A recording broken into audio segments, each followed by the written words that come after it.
Hi, I am Molly Barnes. My guest today is an art superstar, DJ Hall, who's a native California. You probably all know her because she paints the beautiful people, particularly the women lunching and around the pool. And she's shown everywhere. She shows in New York at Ivan Karp's OK Harris. She shows here at Copland Del Rio. She's having a show at the Palm Springs Museum, retrospective of 30 years. And I just had her in a show in Culver City where she was included with 6 artists who, in my opinion, women artists who have changed the course of art history in Los Angeles. I know that sounds pretentious, but I felt it was true. Without further ado, DJ Hall. Hi, DJ. Hi, Molly. I am so glad to see you and see those pictures of the work because it reminds me of a place that doesn't really exist except your imagination. It's both of those things. It exists in my past because my work is, whether you see that or not, when you first see it, it's very autobiographical. And the past, growing up in Southern California as I did, influences the look of my work now, and the imaginary times of what the desert, Palm Springs was like in its heyday is directly influencing what I'm doing nowadays. So it is a vision that I hold in my mind. It's a vision that we all kind of romanticize about the past. And my work through the years, I would say, even though it's not so specifically Palm Springs, is somehow the fantasy that people hold about the lifestyle in Southern California, the glamour, the sun, the beautiful women, etc. When I first had my first gallery in the 60s and early 70s on La Cienega, you had huge billboards of women in the swimming pool that were not so flattering. It seemed that you looked kind of were finding a lot of flaws in women's skins and women's lifestyle. And then as you got a little older, it became more romantic. What was that about?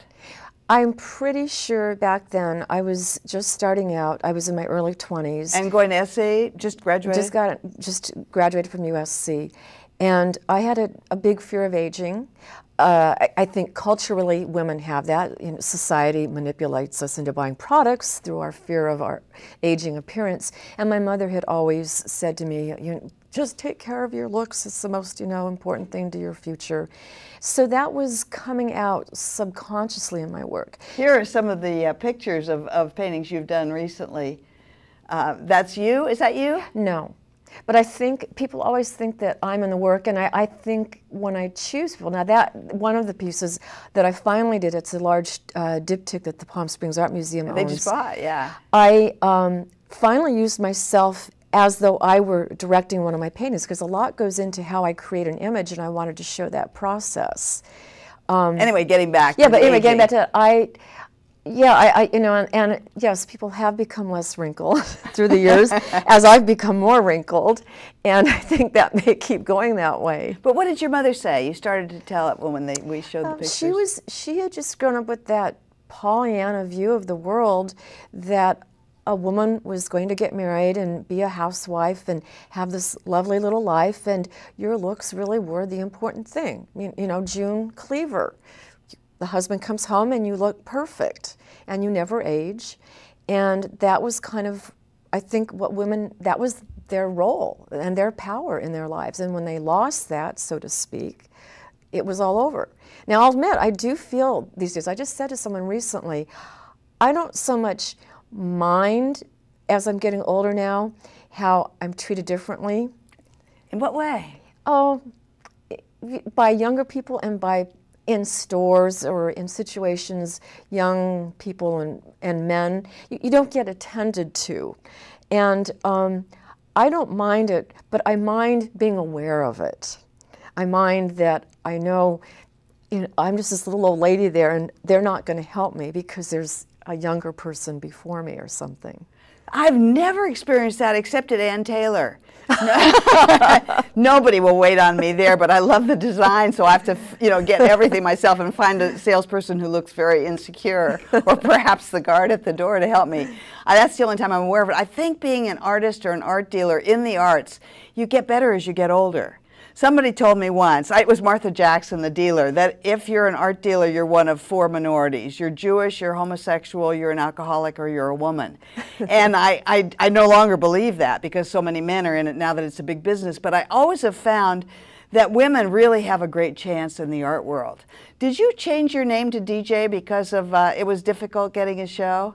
I didn't have difficulty. I hadn't even tried to do that yet. It was my husband, and it was very funny because he's not business savvy, and I don't know what propelled him to say to me as I was starting out, why don't you be non-gender specific, or whatever they say now, and go with your initials. And so that's what I did. And I still know that there are people out there who, upon seeing my work, assume that a male has done the work. You're one of the few women artists or artists that I know in Los Angeles who has for years had galleries on both coasts. Do you find that's an advantage, and what's the difference between New York and Los Angeles? Well, you know, it was more of a big deal to me years ago. I had it in my head because of the peer group I was with when I first started out. They were all about 10 to 20 years older than I, and I became obsessed with the idea that I had to have a show in New York, and I wanted it before I was 30, and I was fortunate that I had that. And I showed there for many years. My last show was there in 1999, and I have consciously made the decision not to show there right now for the foreseeable future, because the bulk of my career, the work all exists on the East Coast. And as I'm getting older, I realize I want access to my work, and also the work I've been doing for the last 68 years has taken on something very different for me, and I want it here on the West Coast. When I go into beach houses in East Hampton, for example, Billy Rudin's, there's a big picture of Gladys Spiegelman and me, and it always makes me feel like I'm at home, and I think that's it's a real thrill to see that. Yeah, see, that was another thing. By showing in New York, I never get to have that experience of the people who own my work and how it sits in their life, their surroundings, and even the interaction they have. Whereas here, I get to have contact with the collectors and hear their stories of how they feel about my work. If the work is borrowed for an exhibition, they literally say that, and I've heard this from many people, they feel an absence in the house. And I've noticed that in my studio when a painting leaves. When these people leave, these larger-than-life figures, it really feels vacated. It's like having a member of the family. So I get to know that by running into people out here. Whereas when I would go back for shows in New York, I'd be there for a few days. I might meet one or two people who had my work, and I want that contact also. How do you choose the women that pose for you? Very intuitively. I just know that person when I see them. In the beginning, I shot people I didn't know because I would go on location to hotels and resorts, and I would see them and just know it the minute I walked into the pool area. Then in the 80s, I became a little anxious about that for several reasons, so I started choosing people. Someone like you, for example, someone who just had what I call this certain twinkling eye. I think, in a sense, I pick women who are possibly a substitute sister for me. I never had siblings. They bear somewhat of a resemblance to members of my family, past and present. And nothing will stop me. I can be very shy about certain things, but if I see the person I want walking down the street, I will scream and yell at them, and then I get their attention, and I'll try to explain I'm not crazy or anything, but this is what I do, and this is what I would like to do. Would you be willing to sit for me? Now, you set up a real scenario with me. I do. Tell us about that. Well, I mean, and that was in the past. It's getting much more elaborate now, but I literally storyboard what I'm going to do. I even script it out now in sense of sometimes the people, the women are meeting for the first time, so I'm giving them a role to play. For example? You are sisters celebrating one of each other's birthdays, or your long-lost college friends, and you're meeting for the first time for lunch in years. And I go to their wardrobes, and I always say, please, don't show me what you want to show me, just let me see everything, because when I see it, I'll know it. If I don't find it, then I go to thrift shops, or now that I'm doing some things that are throwback to Palm Springs heyday in the 50s, I've actually been going to vintage clothes shows, and I have been spending a little bit of money buying these fabulous dresses. But it's, I can. It's part of a tax deduction for my career. But I dress them. I'll have costume changes because the shoot may take 2 hours. Sometimes now I shoot several scenarios in the afternoon and then several at night. I get the props. I'll go out and get furniture that is, let's say, specific to the era. It's a very elaborate process. And where do you shoot them? I noticed some of those are in the beach in Santa Monica. Yeah, for a good period of time, I did a whole series at the Beach Club in Santa Monica. And then, since I was fortunate enough to acquire this adorable little house in the Palm Desert, everything is set there now. However, my backgrounds aren't necessarily the actual background. They can be a combination of the actual background. It can be reversed. I can add in trees. I add in mountains. I keep a visual catalog of things that I just clip, and if I need a cloud or I need a palm frond in a certain type of angle of sun, I'll go through my image file, find it, slip it in. So sometimes my paintings are the result of maybe 20 different pieces of information put together to create what looks like a snapshot. But indeed, it's a very manipulated image. Well, you go to fantastic places, like the Bahamas, different places. Do you actually go there, or is that just yeah, I did. There was a period of my life where I actually, coming full circle, I started out in Palm Springs just because I wanted intense light and color and access to people at swimming pools. And then there was a period where I was going to Las Vegas until that became a little too depressing. Hearing people's life stories as I was shooting them. And then for a while I was going to tropical resorts. And finally, in the early 80s, I just decided to do my own setups. And if I shot at my own backyard, I could then set in the scene that I wanted. Now, you worked with Prismacolor pencils, and did you give that up? You had Lyme disease, and you've told me before that that really changed your career. It did, because I was very well known in my early career for my colored pencil drawings, which people couldn't believe it was colored pencil. And when I had the Lyme disease, which was not diagnosed for a year and a half, so I really had major disability. After I was cured and started regaining muscle and nerve control in my arm, I just did not have the strength to do the pencil anymore. But the great thing, as I say, a door closes, another one opens. I had always done very large paintings up to that point, and I had wanted to do small scale, and when I resumed working, I could only work 5 minutes a day. So I decided to work very small and to do things, a new media, so I wouldn't be frustrated. So I produced a couple of shows that were just gouache paintings, small, and then from there I realized I could do small oil paintings. So that's opened up what I'm able to do with my work now, from very small to huge. Who are some of the biggest influences you've had? You know, it's constantly changing. Who today? Who's Saturday morning?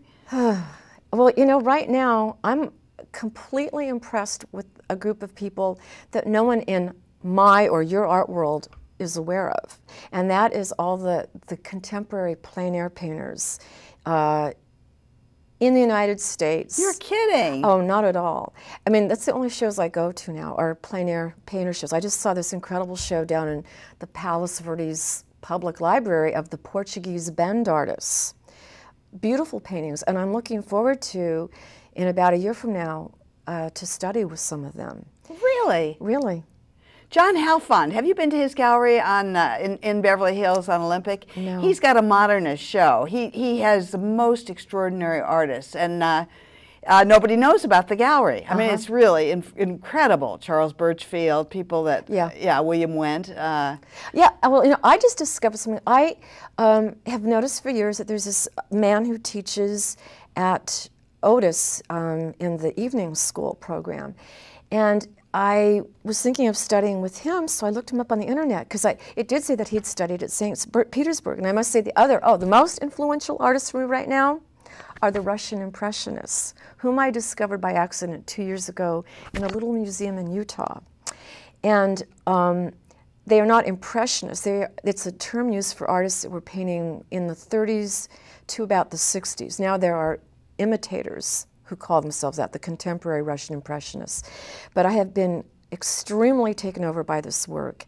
And so I was looking this man up on the internet and discovered he has a gallery in Santa Monica of Russian Impressionism. So I'm actually going to try to go there today. How fantastic. So this is the work I'm drawn to now.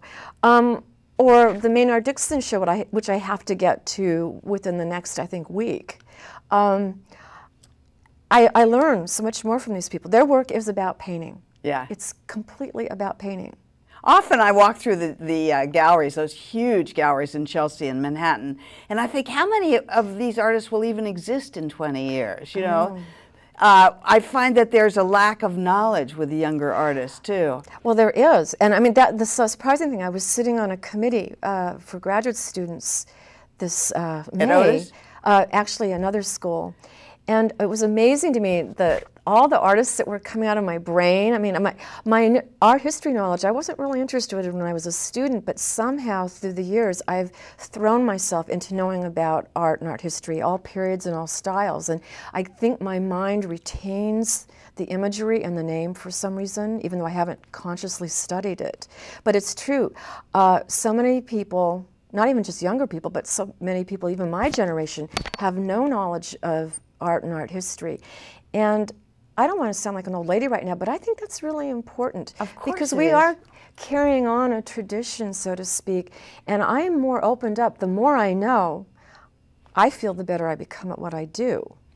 So I don't want to close off anything. In fact, you know, when people, they just question me and they say, you're going to study with someone? Or I just took a lesson with a painter last month. And they said, you're taking a painting lesson with someone? Absolutely. Well, Lita was here on the show recently, and we were both saying we'd like to go back and take classes, you know, where we teach. Oh, yeah. I look at Otis students, because I was teaching there for the last 5.5 years in the first year foundation program, and these students are getting such an incredible first year program with incredible and dedicated teachers who know so much, and they just don't realize it. Now, when I was in school, it was that late 60s thing, early 70s, and sad to say, we didn't learn about technique or media or much of anything, which might have been good in a sense for me, because it forced me to go out and find who I was and how I was going to do it and what I wanted to do. So it was all kind of a natural thing. But now when I mean, I've learned so much teaching, just so much things, and I can put a word now to something that I knew intuitively. For example? Oh, I'm just thinking about composition.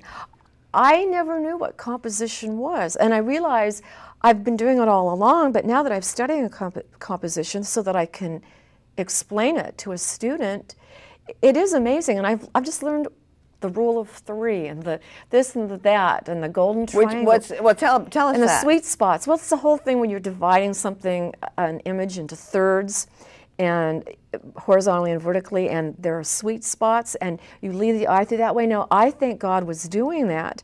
But intuitively, yeah. But if you know that, you're kind of ahead of the game. And it's interesting, as I was saying, the way I organize so much information to create an image, sometimes you're just going, okay, I have 10 different possibilities here now as I'm building and developing a final composition. And I used to sit there and kind of plunder and eyeball it. Now I can say, wait, I need to, you know, think about a sweet spot here, and it makes the process a little bit faster. What is the triangle? The golden triangle? Yeah. It's the same thing. It's the way of dividing space, and so your eye is moving. Is led through and finding these points that again, that are important points.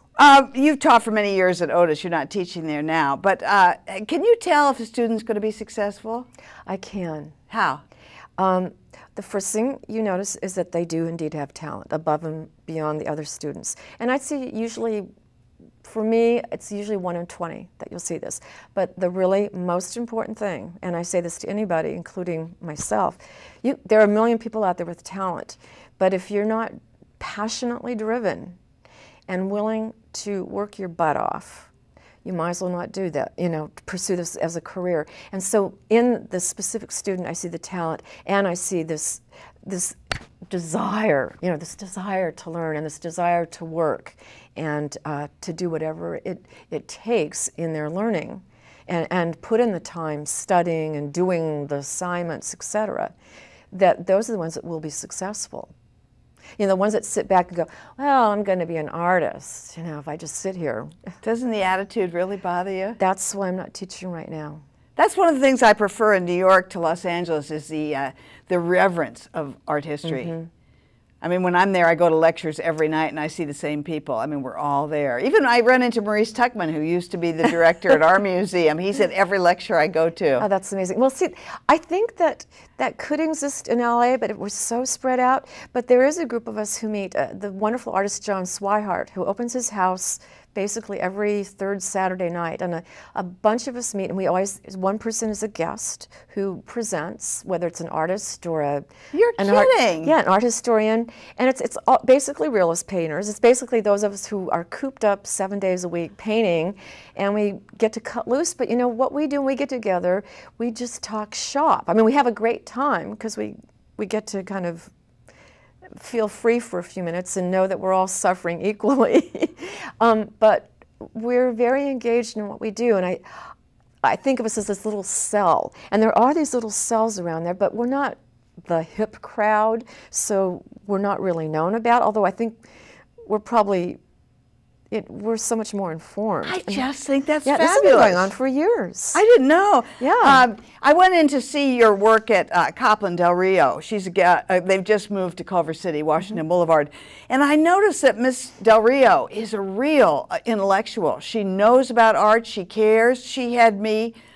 I mean, she rhapsodized about you, but she knows a great deal. That's rare in a lot of dealers. Extremely rare. That's what I love about her.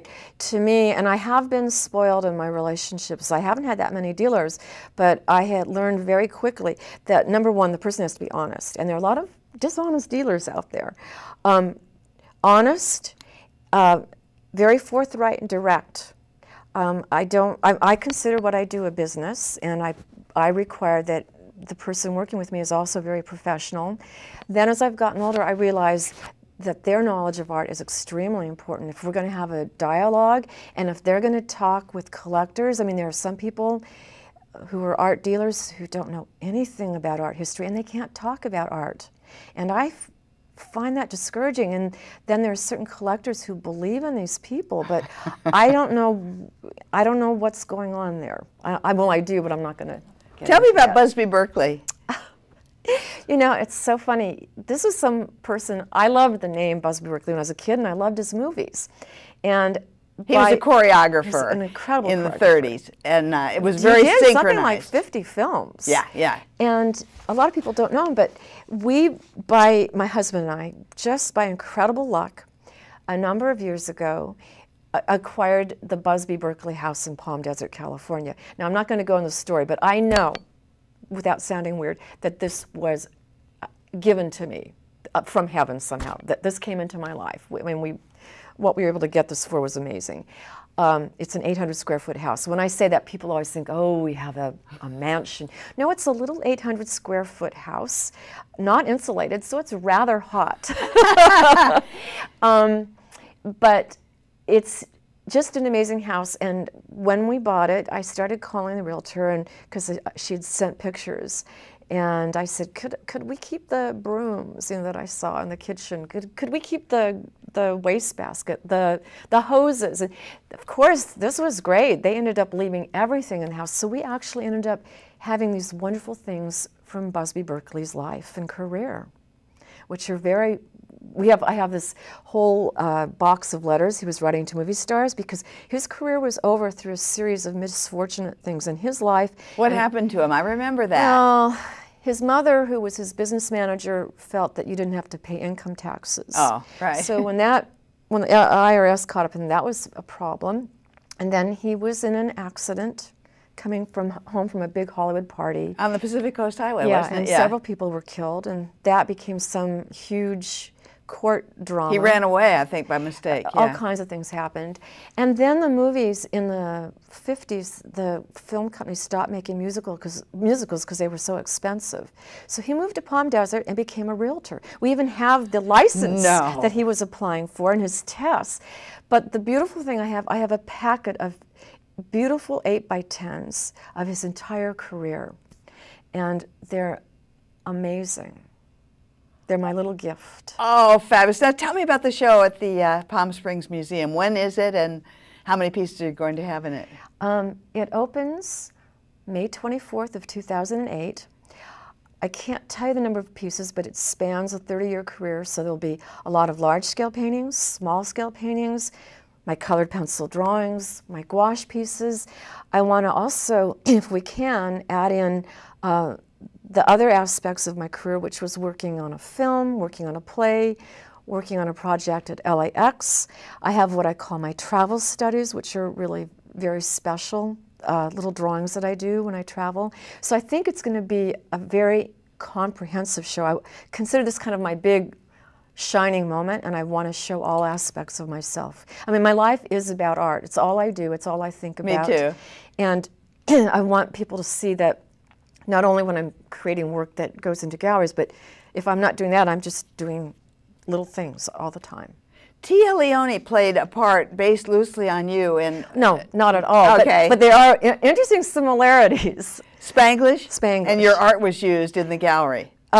Actually, Jim Brooks came to me even before he finished the script. He wanted the film to have the look of my work. So everybody who became involved with the project got a crash course in my work, so that the palette that the wardrobe people use, the cinematographer, who's this amazing cinematographer, I mean, he's done amazing films, was shooting so that things had the quality of my work. But as I became involved, I got to do things. I suggested that the pool toys they had were funky, so they said, well, come up with something. So I made all these hand-painted pool toys. I designed some bedspreads and tablecloths. Then I suggested the work that's hung on the work of other artists, and then they came to me and they said, we need more work, so, but not work that looks so representative of you, so we used some of my studies. And then one scene is one of my paintings come to life. Oh, I know, it's fabulous. DJ, it's a thrill to have you here. You are truly a superstar and one of the most important artists in Los Angeles. And thank you all for watching. Art is not for everyone. It never has been. It never will be. But for those of you who love it like we do, we want to turn you on. I'm Molly Barnes. Thanks for watching.